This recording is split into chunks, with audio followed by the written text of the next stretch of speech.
L'INSEE voit tout, devine tout, nous dit tout, Emmanuel Le Chypre, sur notre niveau de vie et son évolution quand on part à la retraite. Oui, gros travail de l'INSEE qui montre en fait que le passage à la retraite réduit les écarts de revenus entre les Français. Et on a toujours tendance à penser que tout le monde est perdant quand on part à la retraite. Eh ben, pas du tout. Alors, il y a effectivement une petite majorité de Français, 56%, pour qui le passage à la retraite se traduit par une baisse de revenus. Et pour beaucoup, c'est une baisse de revenus de plus de 10%, donc substantielle. Et là, on est sur les catégories sociales les plus aisées, les plus diplômés, les hommes plus que les femmes. Mais en revanche, vous avez quand même 44% des gens qui bénéficient d'une hausse de leur niveau de vie quand ils partent à la retraite. Ce sont surtout les gens qui ont eu des fins de carrière difficiles, marquées par le chômage, par le temps partiel, avec des petits salaires. Et vous avez un tiers de ces nouveaux retraités qui touchent même plus de 10% d'augmentation de leurs revenus, le tout pour une pension moyenne de 1 470 €, 1 120 pour les femmes, 1 910 pour les hommes, donc gros écart homme-femme là encore. Donc ça c'est pour aujourd'hui. Demain Oui. il va y avoir cette réforme des retraites. Et Oui. ça va nous donner une équation avec une grande inconnue, c'est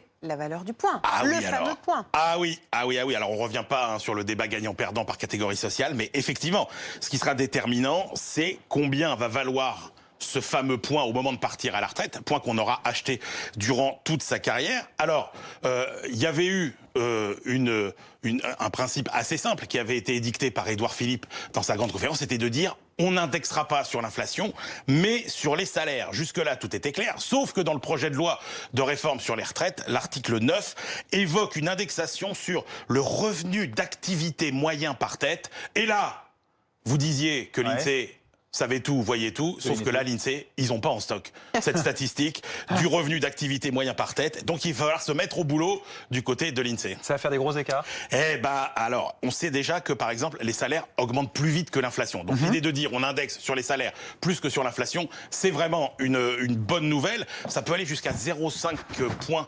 d'écart par an, ce qui fait que sur 10 ans, ça peut faire des écarts de 6 à 7%. Alors, en revanche, ce revenu d'activité moyen par tête, ça part d'une bonne intention qui est de dire on ne peut pas prendre en compte que le revenu du travail salarié. Il faut prendre aussi en compte les fonctionnaires et les indépendants. Mais sachant que à cause du gel du point d'indice, le revenu des fonctionnaires tirerait plutôt ce revenu vers le bas, et que les indépendants, eux, ils ont une activité qui est très dépendante de la croissance et de la conjoncture, donc qui est très volatile. Donc en calculant cet indice par rapport au salaire moyen, on tire vers le bas, on met un peu plus de volatilité. Ça n'a pas fini d'être compliqué. Retenez que de toute façon, si la valeur du point ne baisse pas, c'est sur la durée de travail qu'il faudra ajuster notre système pour assurer son équilibre financier.